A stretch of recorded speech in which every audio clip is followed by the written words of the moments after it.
Hello, this is an Ahorn camper van and I am going to demonstrate it to you very quickly. As you can see, it's on a Renault traffic base and this is the sort of traditional, what I term VW camper van, only it's not a VW.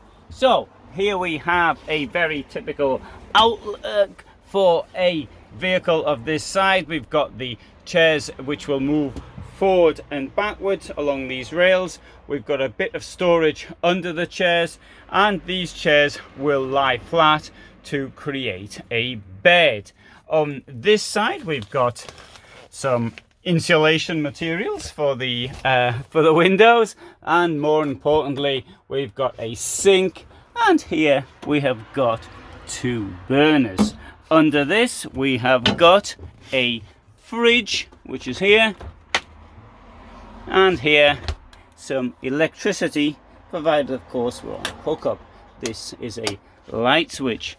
Down here we've got storage, and you can see what it looks like. There is the battery for the lights and other features in the vehicle.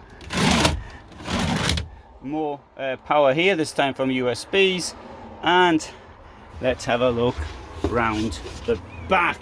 There we can see that is our power, and we turn the 12 volts on there. Now as you can see, it's a very short vehicle, as are all vans of this nature. At the rear we've got, there is the water tank. Here we've got more power and space for storage underneath.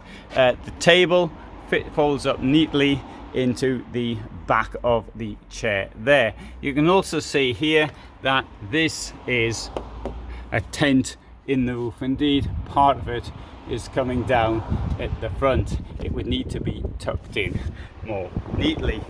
Now clearly something like this is the most basic camping vehicle, and I would always suggest you look at something like this, which costs more or less the same, but has a shower and a toilet. In both cases this vehicle has neither. Of course you can wash yourself at the sink. There's more details in the description, but that is the Ahorn van, and I did that in under 3 minutes. Thanks for watching.